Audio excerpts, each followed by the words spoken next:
Salut à tous, dans cette vidéo, on va vous présenter 4 water cooling et ce sera des water cooling à partir de 150 euros. Donc pour ceux qui ont un petit budget, il y a quand même moyen que vous trouviez votre water cooling. Mais à savoir qu'on n'en présente que 4 pour les présenter un peu plus profondément que si on en présentait 10 mais qu'on vous montrait juste des photos et quelques performances. Et donc le premier water cooling, ce sera un water cooling de chez MSI. Donc MSI, on a plus l'habitude de les retrouver dans tout ce qui est carte graphique, carte mère et tout ça.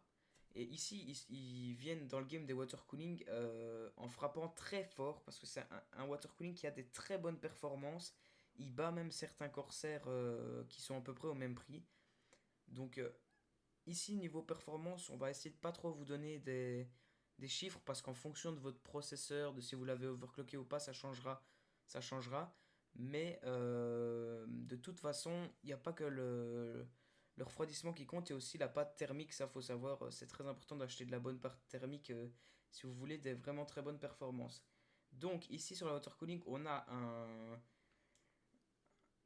un water block avec le logo pivotable. Donc ça, c'est quand même assez important, je trouve, parce que ceux où il n'y a pas le logo pivotable et que du coup on se retrouve avec le logo à l'envers ou quoi aux caisses, bah, je trouve ça un peu dommage. Et donc là, logo pivotable, le bruit, il est pas très fort, même si il existe en version 360, donc avec trois ventilateurs. Et là, il fait pas forcément beaucoup de bruit comparé aux autres. Et en version 240 aussi, il existe. Et donc, c'est vraiment un water cooling qui va être un très bon choix. Pour à peu près 200 euros, vous avez un 360 mm excellent. Et pour à peu près 150 euros, le 240 mm a une différence d'à peu près 5-10 degrés en général dans tout ce qui est les tests. Donc le prochain water cooling est un water cooling de chez Asus, c'est un Asus ROG Strix LC360 RGB. Donc c'est déjà un water cooling qui prend pas mal de... Enfin, il est déjà assez imposant, donc ça sera aussi à vous de voir selon votre config, votre boîtier et tout ça. Donc sinon c'est un water cooling qui a un très beau RGB. Le logo aussi est très beau, ça fait sobre, il y a une petite touche de RGB, mais ça reste assez sobre. Donc niveau caractéristiques, déjà il a c'est la pâte thermique de base dessus. Donc ça c'est de la pâte thermique classique. Donc c'est pas le top niveau qualité. Mais si vous recherchez des pâtes thermiques, on en mettra quelques-unes en description. Donc n'hésitez pas à aller voir. Donc niveau taille, c'est un 360 mm comme celui de chez MSI présenté juste avant. Vous pourrez aussi gagner quelques degrés en moins sur votre processeur. Et donc pour le troisième water cooling, on se retrouve avec un water cooling de chez NZXT.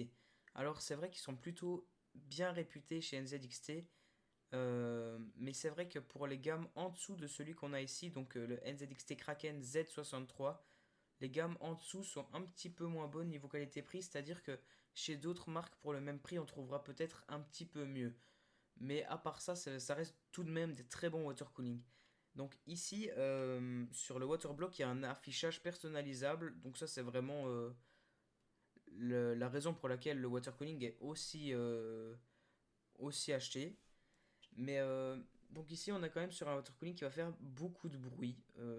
Ça fera plus de bruit qu'un ventirad.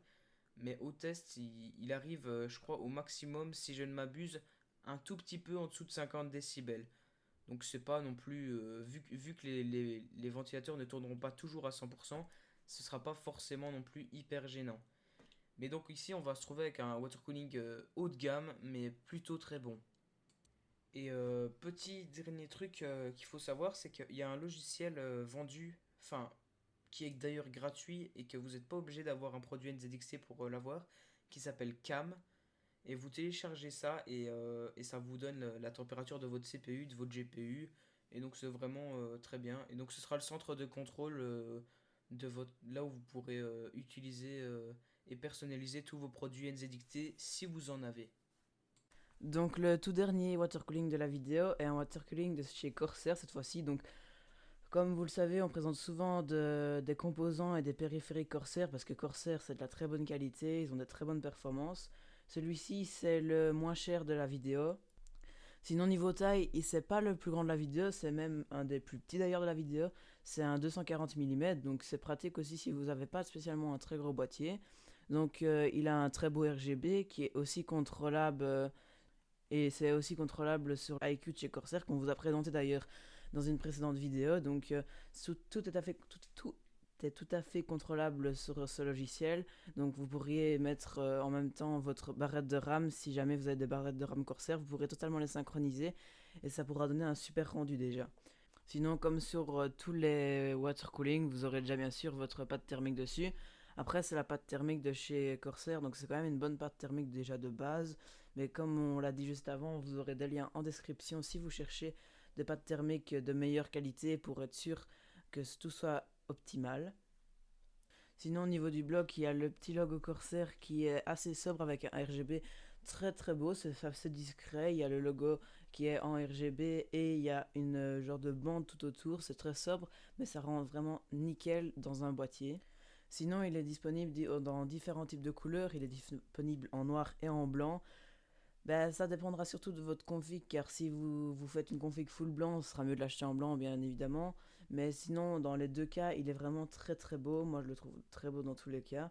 Donc ça dépendra de vous et de votre config déjà. Eh bien, merci à tous d'avoir regardé cette vidéo. N'hésitez pas à liker et à nous donner dans les commentaires des idées de sujets de vidéo et aussi de nous dire ce que vous avez pensé de notre vidéo. Et on se retrouve dimanche prochain à 14 h.